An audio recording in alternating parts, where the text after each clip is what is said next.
And as soon as the video finishes,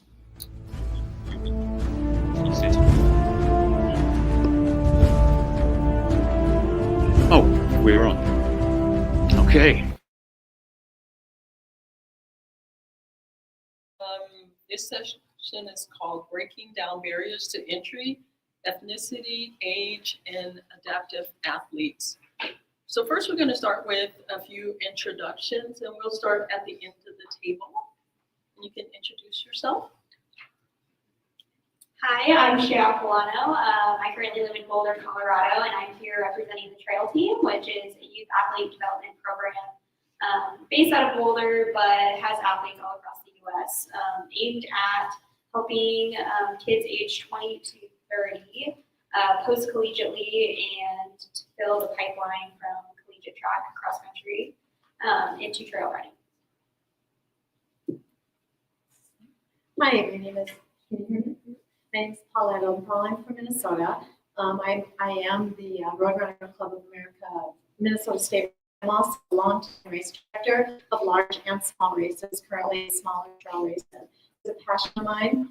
And I also am representing the aging woman athlete on a group I'm hoping to talk about today. Thank you. My name is Tony Reed. I'm the co-founder and executive director of the National Black Marathoners Association.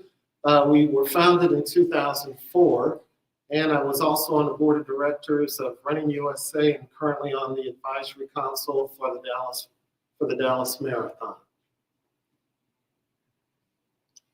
My name is Kim Levinky. I'm owner and race director for Sassquad Trail Running. We put on trail parties, what we call our races, throughout northern New Jersey and the Hudson Highlands of New York. We have about 10 events on the calendar, ranging from 5K up to 100 miles, and we'll see between 150 to 450 folks come out to events. And our mission is to welcome all peoples, paces, and ages to our events. Thanks, everyone. So first we're going to start by offering a huge thanks to Tony for providing access to the amazing documentary, We Are Distance Runners. So can I get a show of hands from the audience? How many of you have actually watched the documentary, We Are Runners? Okay, awesome. So it is a part of the invitation that was sent out to everyone. There's a link where you can go and watch the video. And I will say it was definitely an eye-opening experience, even for me. So with that, we're gonna get started with our questions. And let's start with Tony. Can you share the work in progress that you've led with the National Black Marathoners Association? Yes. Kind of how this got started, there was an initial running boom that took place in the 1970s. And with that running boom, basically got the average white male off of the couch in the distance run. The second running boom came with women. And to kind of put this in perspective, you had 1972 is when Title IX came along. 1975 was the first time that women were actually ranked, given world rankings as far as marathons go. Then you get into 1977 was the first sports bra was in it. 1978 was the first time they made a running shoe specifically for women. Now, while all this is going on, women started registering for races. And what got them interested into running was they saw their husbands, fathers, sons, brothers, and what have you, doing this crazy thing called jogging. And so they're looking at this and, you know, I think I have to go ahead and get into that. And then the races were actually running through, again, the places where they lived. 5 and 10Ks were going through their neighborhoods. So they were getting all this exposure to distance running. Then over time, and I had a chart here from Running USA, from 1990 all the way to 2015, the percentage of women finishing races was increasing. It went from 25% all the way up to, I believe it was 53% of the people finishing races were women in 2015. And then from 2015 to 2020, the number of people finishing races started to decline. And I was on board of directors for Running USA during this time period.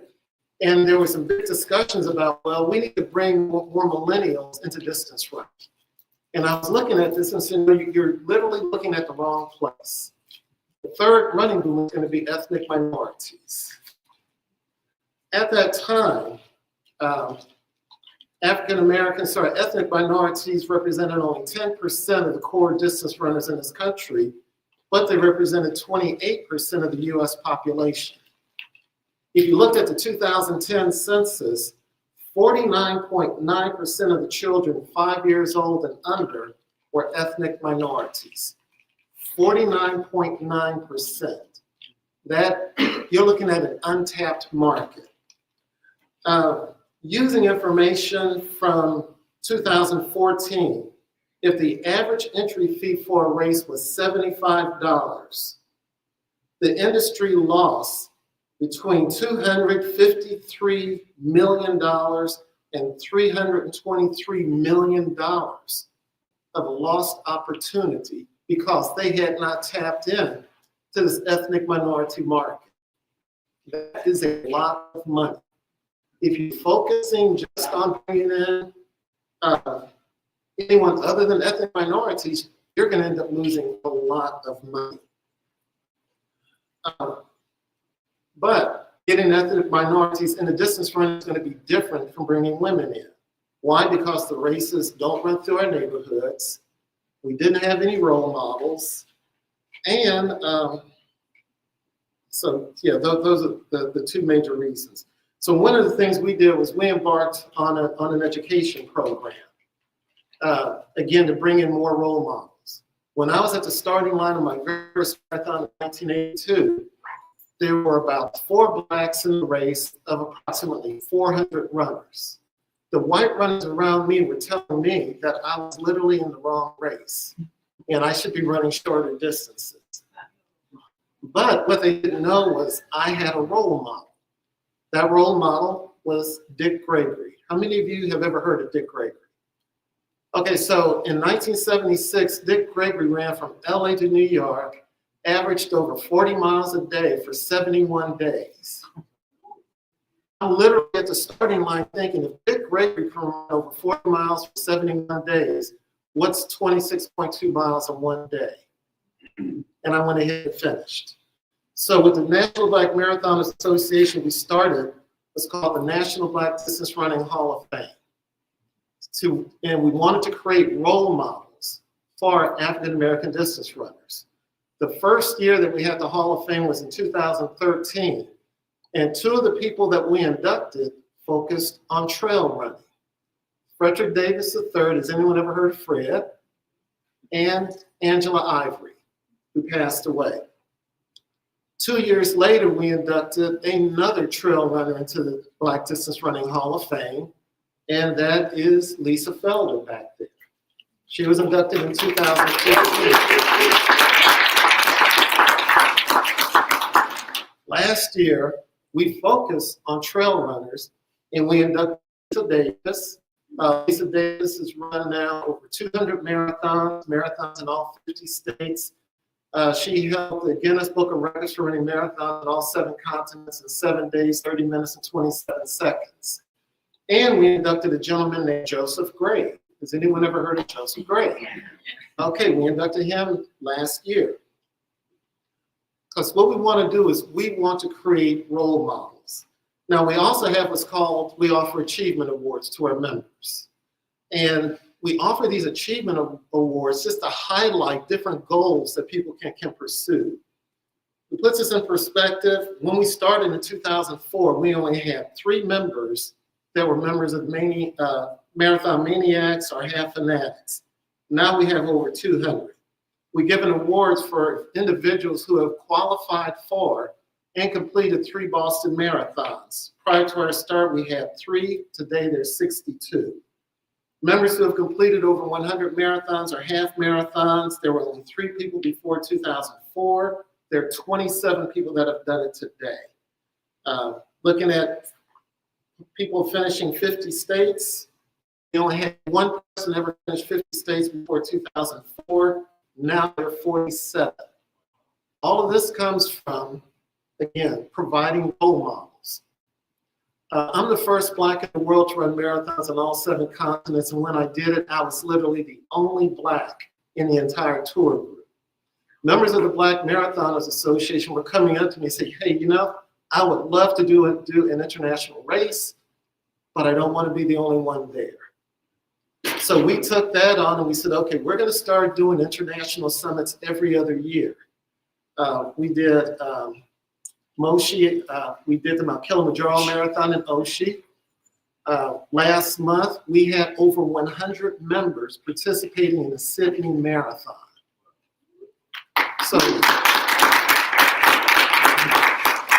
So this is all from, again, providing role models. In 2020, I wrote and directed the documentary called Breaking 3 Hours, Trailblazing African American Women Marathoners. The documentary was identified by Runner's World as one of the most motivational and inspirational documentaries of all time. Typically, it takes anywhere from 9 to 18 months for a film to be picked up by one of the major streaming services. This one got picked up within 7 days by Amazon Prime Video. Now, to quantify this, the first African-American woman broke 3 hours in 1975. From 1975 through 2019, which is 44 years, there were only 19 African-American women born in this country who ever broke 3 hours. From the time we started working on the documentary and got the word out about the documentary, in the last 5 years, there have been 23 that have broken 3 hours. So providing role models and getting this information out there makes a major impact. And for the race directors, there is a financial opportunity out there for you if you want to work with the African American community, and you can grow your numbers tremendously. Thank you. Thank you.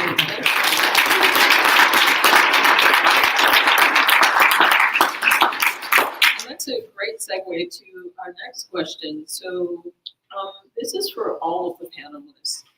Are there any strategies that have helped welcome people of all ages and backgrounds to your event? So we'll start with Kim. Yeah, I think just to echo some of the words that Tony was saying is that representation really matters. And I think one of the ways we do that at Sassquad, there's so many programs we can talk about, but one of the basics is just your website and your social media and your emails, and the information that you're putting out is you're making it accessible for folks. So it's not just the same pictures of the same type of people that are on the headlines of your race page. It's the language that we're using on the website. You know, there's a time and space for all. There are races that are like, we're the hardest race ever. You're gonna, good luck getting out alive. The majority of folks, they're not looking for that. So the language that you use on your website, I think, is really important in that you're communicating what you're going to provide as an event. And the other thing I want to mention is, I think as a race director, your number one responsibility is safety. And that's not just like, let's make sure people don't get lost. That's make sure, let's have everyone feel welcome and safe at the event. And that goes beyond just your physical safety. It's the emotional space that you're providing. My advice for running clubs, as well as for individuals putting on races, is to have official greeters. These are the individuals that will walk up to people that they see just kind of standing off by themselves and engage those individuals. We have members that have gone to races where they may be the only Black, one of only a handful of Blacks. People completely ignore them. But if you have a designated greeters, and I would say have some male and some female, and again, see someone at the race, walk up to them, introduce yourself, and again, make them feel welcome. Well, I'm not a race director, but if I were to look at it from the athlete perspective, I would say I would echo that representation does matter. As someone who shows up to races as one of the youngest people every single time, and no one else is anywhere close to my age, as we saw from the median age on ultrasound being 41 years old. I would say, yeah, just social media, having ambassadors for different demographics and groups is super important. Having those on social media and having them share training tips and Q&As and how their training for the race is going, how their race experience went can also be very helpful as well.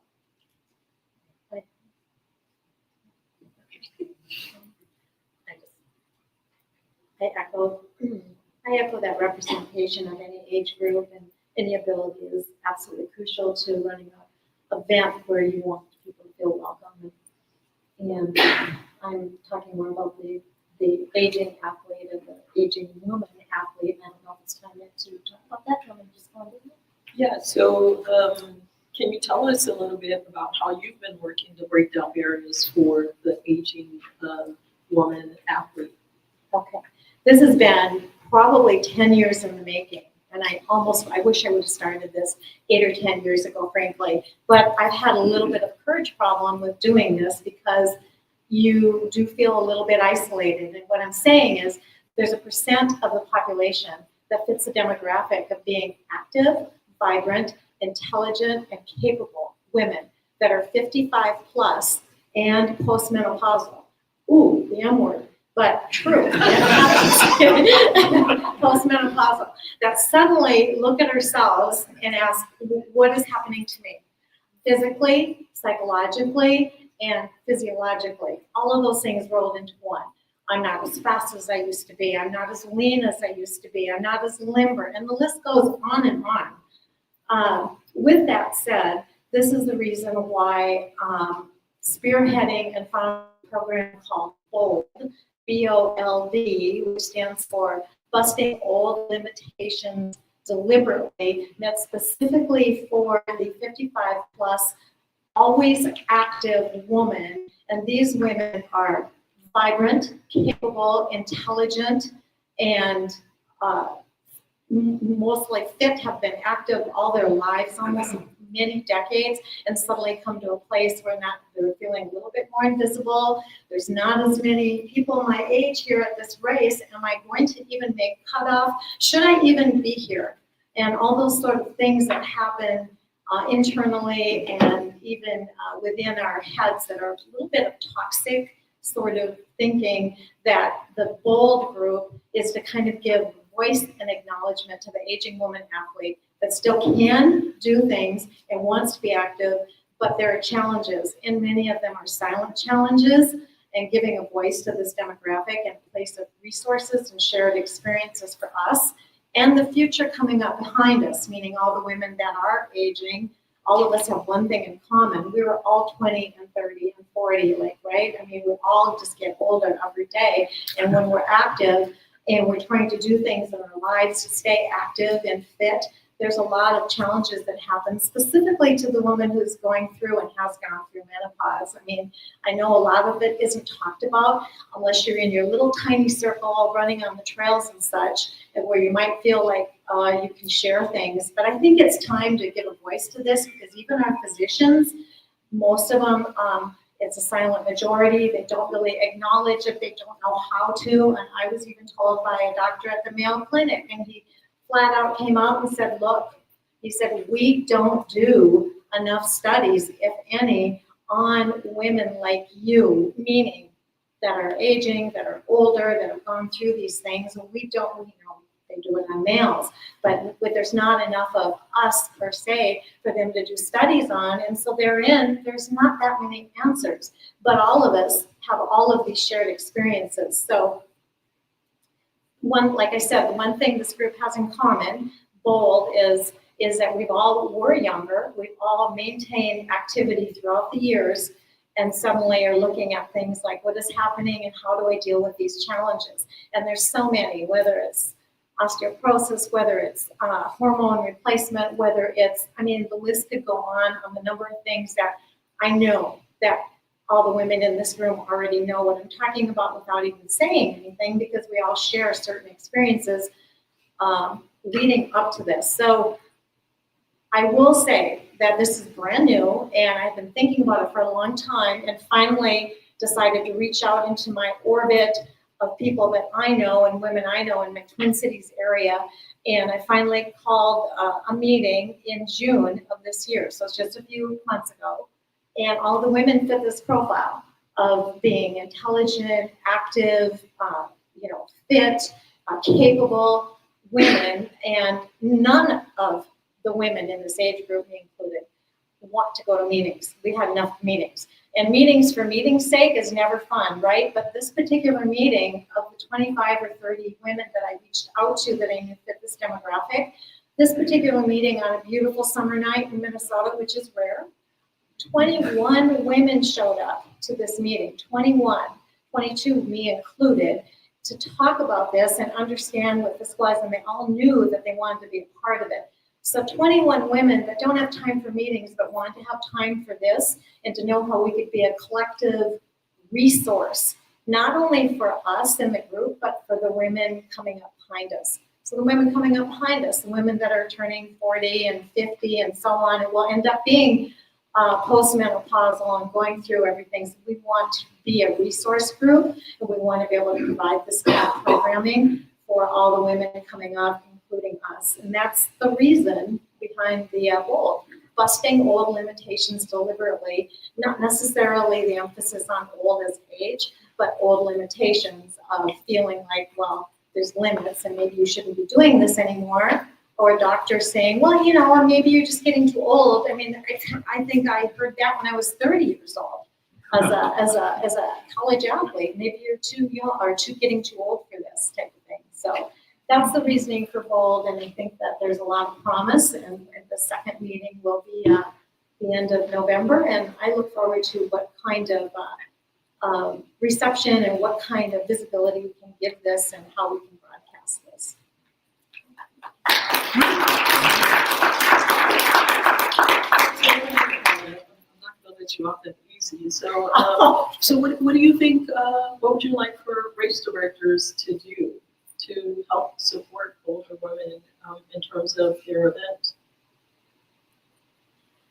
I'm a race director, a long-time race director, so I understand the limitations of things like you get permits for a certain amount of time, etc. So, can you start the race early? It's not as easy as people might think it is. Can you just let a group start early, or can you just extend the cutoffs? I understand that's easier said than done. However, I do encourage women that want to participate in events like that to possibly find events that already have a shorter distance rolled in. So maybe it's a 100-miler that has a 50-mile, or a 50-mile that has a 50K, so that the cutoffs, if that's a concern, is something that's not as much of a worry. This doesn't take care of the reasoning behind, if I want to do 100 miles, I'm not going to make the cutoffs, what do I do? Sometimes I think that's just a real situation that I'm not sure how to overcome unless there is some sort of participating administration on, making a cutoff a little easier to attain. And some races are doing that and some don't. And I say that with full respect to all race directors, because you can't just always do things like that to extend cutoffs. Thank you. So as an aging woman athlete, I will challenge all of you race directors to think about some creative ways to continue to include us. One of the things we do know is as people get older, they tend to have more money, so they can have more and time off from work to participate in events. So don't write us off just yet. So now we're going to jump to the other end of the spectrum. So this one is for Shea. So you are a youth athlete and a member of the trail team. Can you share your thoughts about how trail races and events can create more welcoming spaces for young athletes like yourself? Yeah, so I think there's a lot of ways I could talk about this, and honestly, some of the same issues are seen on the other end of the spectrum, where you get to the start line and you're like, I don't know if I belong here. I mean, everyone else has 10 plus more years of experience than I do. So that's certainly a factor, but the great thing about trail running is it does have a welcoming spirit, and there are still consistent barriers that younger athletes face. And I think a lot of that is due to a lot of younger people being students, and there's bigger financial hurdles to overcome. And the pathways to compete and improve could also be better along with having more visible role models. So like what could you do as race directors? There's a few different things that you could do, including having youth discounts or club bundles. So reach out to your local universities, high schools, look into their outdoor clubs and running clubs, and offer discounts if you can. Because if you get some kids to go, they're probably going to bring their friends, and they're going to want to keep coming back. So another thing that you can also do is having youth series or leagues. And this is something that is seen pretty often out in Europe, actually. So you're going to have certain races that will accumulate points or have a scoring system. And my generation is competitive, so you will probably want or have people that want to come back to each event. Or even if you're able to do travel or entry scholarship funds. And I understand that budget is a big issue for a lot of you, but I encourage you to look into different grant opportunities through national resources, such as the National Recreation Fund. You just search like grants for outdoor recreation for young people. There are grants out there, and I think that can help offset things as well. Thank you. So our next question will be for Kim. So your events are known for being inclusive. How have you created a space in such a deliberate way? Yeah, I'm all about giving practical examples. So please take all these and copy them, make them in your own way, in your own programs. And these are in no particular order, but something we started doing this last year, we call it trailside support. So again, on practical side with ultra sign up on the back end, when you're going through registration, one of the questions that we ask is, do you have any accommodation requests? If you do, please use this Google form and let us know how we can support you. So this can range from maybe folks who need an early check-in or a delayed start because crowds are an issue. This could be PTSD with military vets, or it could be mental health. So that's something that we offer. It could be folks who might need a guide to navigate the course safely. So we have a volunteer program with folks who have said, we're willing to help out and go with runners or hikers on the course to make sure that they're safe. Separate check-ins, we do that as well. Something we launched, we call it the jackalope tent. Sassquad we're all about, the mythical creatures. So the jackalope tent is a quiet space at our really big races. So we've got, it's a literal tent. It's one of those inflatable tents that we set up far away from the crowds where folks can get away from the noise, because that's an issue, sensory issues at races. It can be crazy and loud, and we call our races trail parties. So we like that fun, but some folks need a break from that. And then I'll speak to is with pacers. So that was a big change we made this past year. Is we got feedback from community members that in our 100-miler in particular, people were freaked out at night because we're in northern New Jersey. There's a lot of bears, creatures out in the woods. And initially our pacers were allowed at 11 p.m. or it was like a mileage distance. And the feedback we got was, in particular, women and BIPOC members of the community were really concerned about being in the dark by themselves. The 100-milers, so you're going to get spread out. So, thought, well, why not just have pacers at sunset? There's no rules.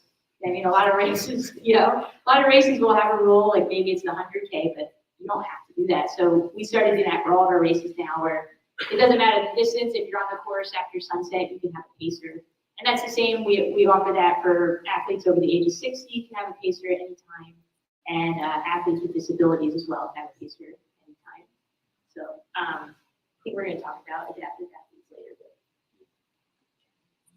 So can you tell us a little bit about the Squatch Kids program? Oh yeah, our Squatch Kids program. So I love sharing about this. This has been a highlight of my career. I've been doing this for 8 years, and we started our Squatch Kids Trail Fund this last year. And basically it's a community fund where people can donate, and all those dollars are going to our partner club over in Hackensack, New Jersey. There's a middle school there that has a trail running club that was started by one of our community members. And Hackensack is 75% BIPOC population. And so these kids are coming to the trails, most of them for the first time. They've never stepped foot on the trails at all. And it is so incredible to see these kids come out and fall in love with the trails. And I'm in touch with their teachers who are in charge of this club, and they've just shared the difference that they've seen in these kids. One story would be like a kid didn't speak a word the whole school year, and then he started coming to the races, and he's a completely different person and inviting his friends to come out. So that's something I always say to other race directors, you can replicate that very easily in your own community. Just ask. That's something I've learned over the years is ask your community members what they can do, what they want to do to get involved, and listen to the feedback.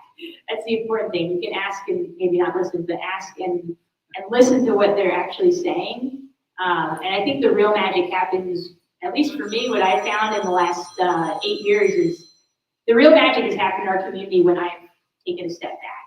And community members have stepped up to lead programs, like the Squad Kids Trail Fund, like the Hippogriffin program. Sorry, the names are so ridiculous. That's another program that we have for our adaptive athletes. Tell us about it. The Hippogriffins. Does anyone know what a Hippogriffin is? You do? Because we made it up. We made up.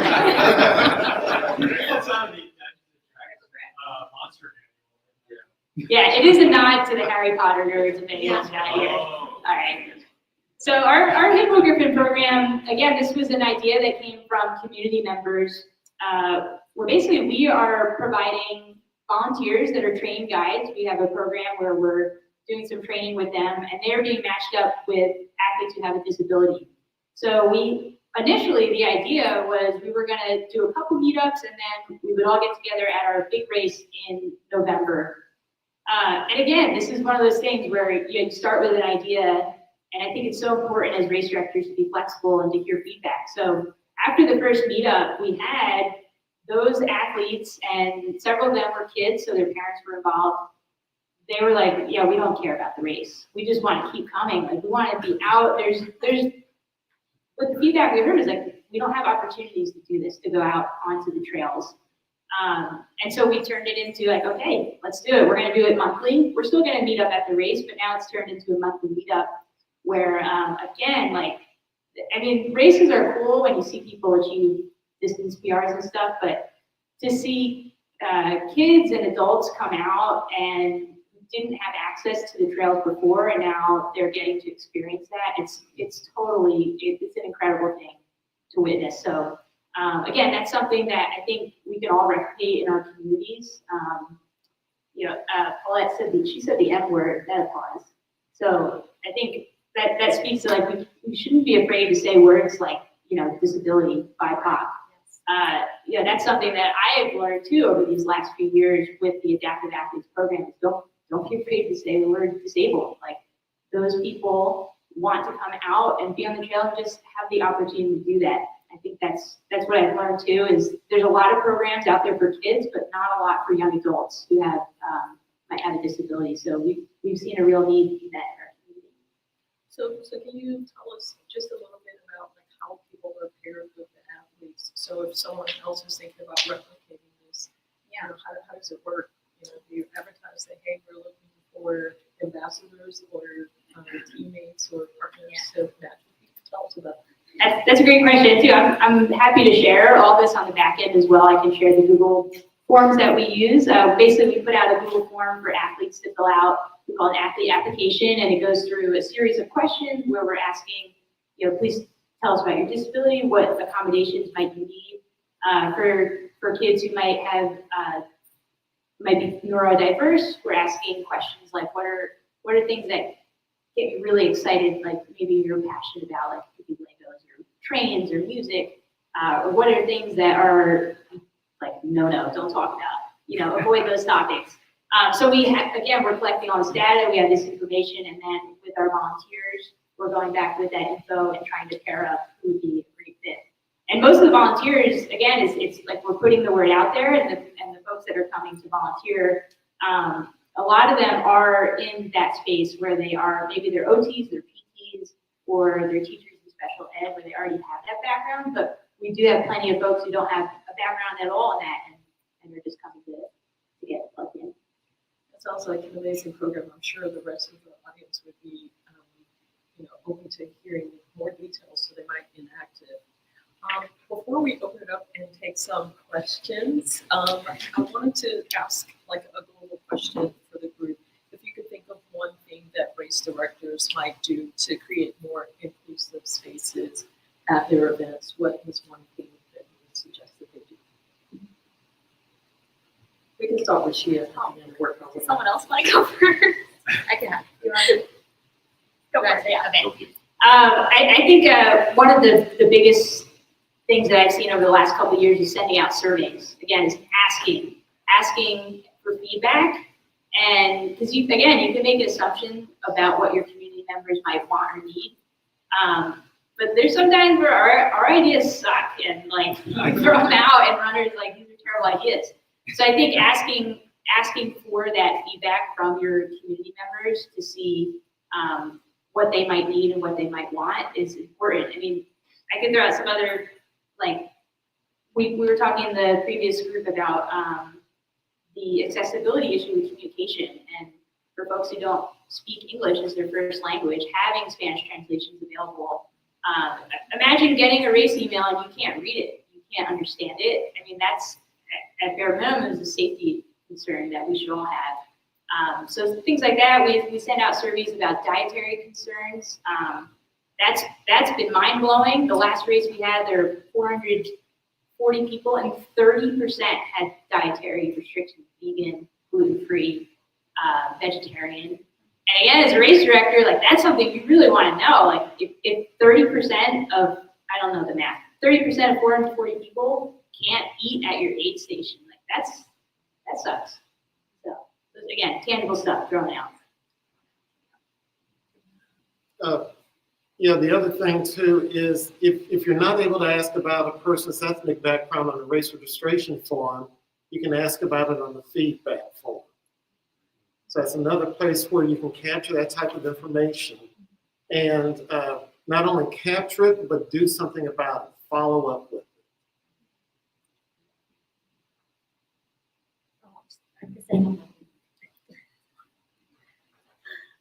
I like what Tony had said earlier about ambassadors providing a warm and welcome reception to the people that you want to have at your race, and make sure that there are people there that represent all these categories of athletes and participants, because there's really nothing better than having somebody walk up to you and have you feel warm and welcome, like you are there because you belong there. So every race is all about some coordination feature. I think that's very important. Yeah, I would say if you're trying to gain a new demographic or a new community, go to that community, ask for connections with clubs that may already exist. In the US, like, trails are sometimes perceived more as an adult hobby or only for a certain group of people.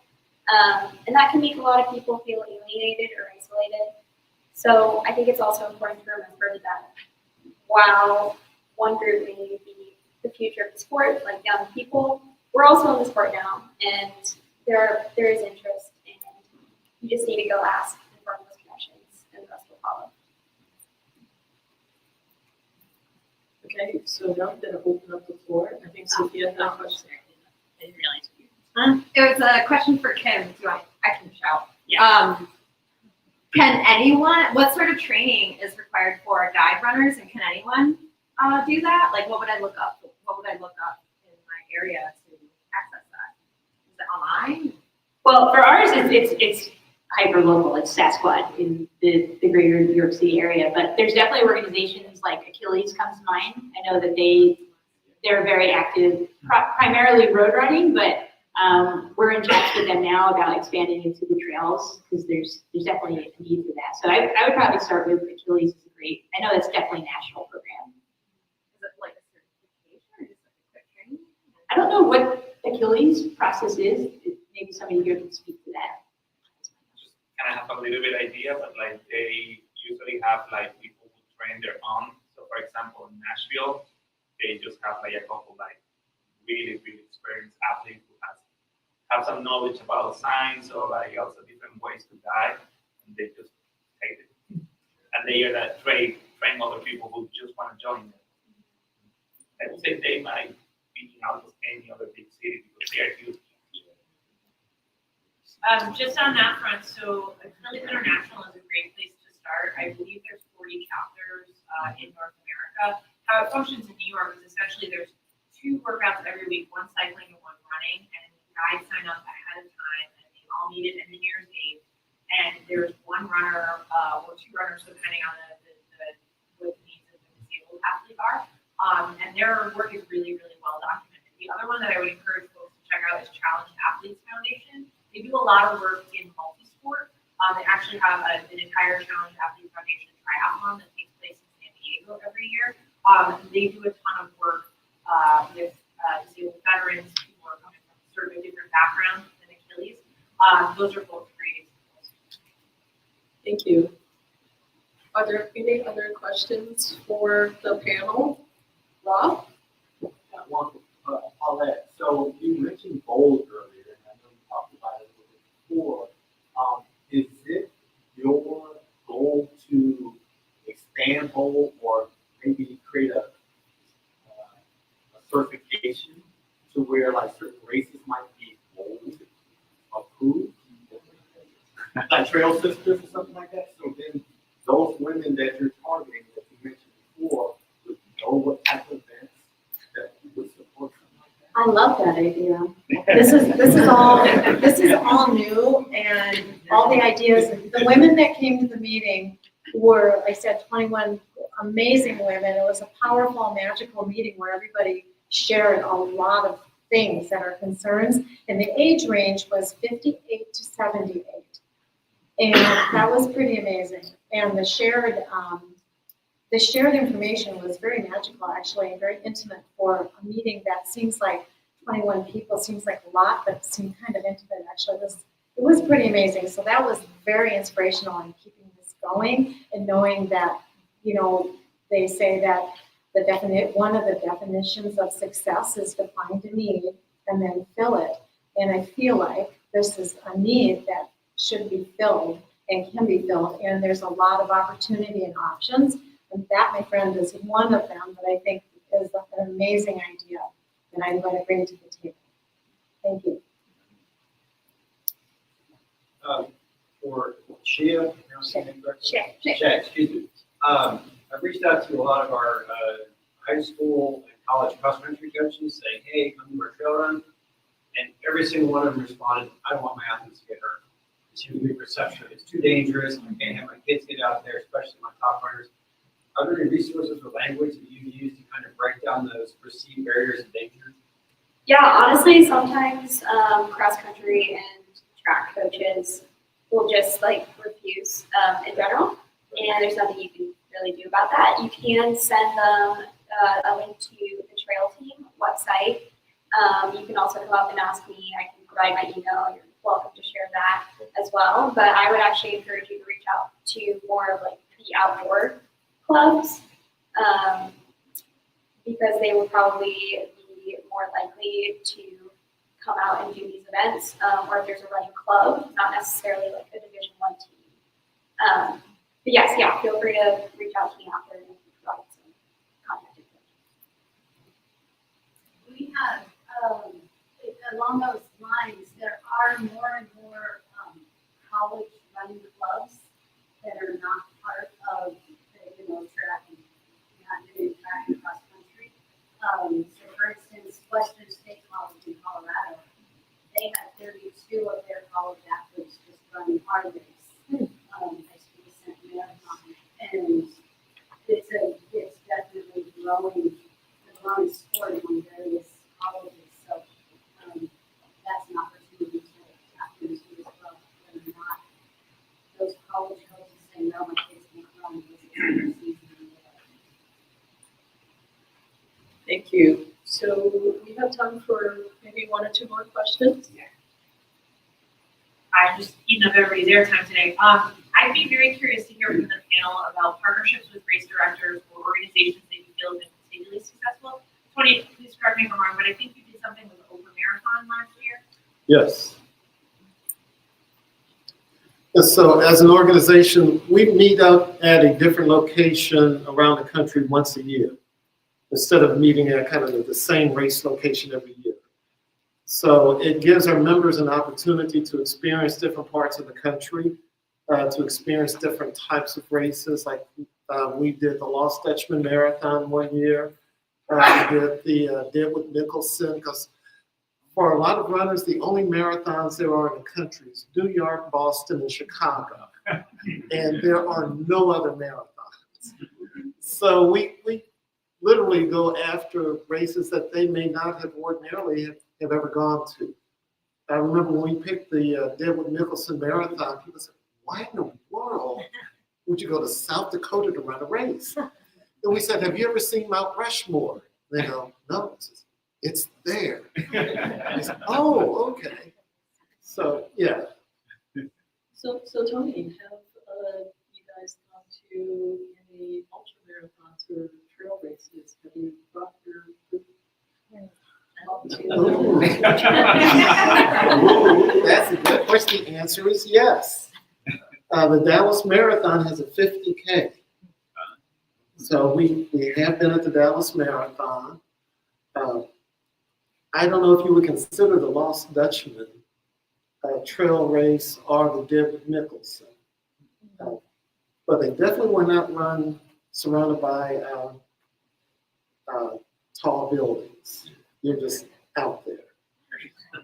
Okay, so I challenge the audience, the race directors out there to invite Tony and all of his friends to come do your trail race. Let's go. One more. I just have a quick question for Tony. Those black marathoners are strictly for like Black Americans, or like you guys also said like brown or like Hispanic? That's a good question. When you look at our mission statement, African American is nowhere in our mission statement. It's all about getting people to have a healthier lifestyle through distance running and walking. So we have always been open to everyone. Folks like Bart Galzo, a very early member. Yeah, he definitely isn't.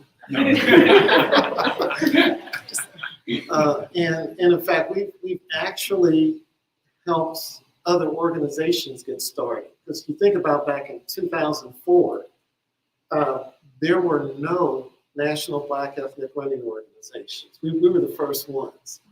And when we were featured in Runner's World, I started getting contacts from everyone looking to start organizations for like Alcoholics Anonymous. Just you name it, folks that say, hey, I'd like to go ahead and get something started on a national basis, and can you help us?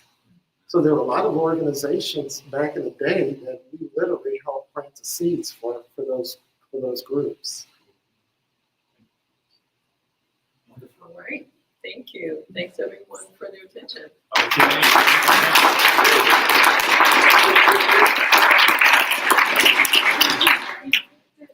I know. Just in time. Okay.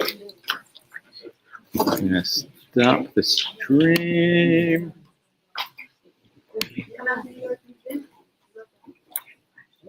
Rainbow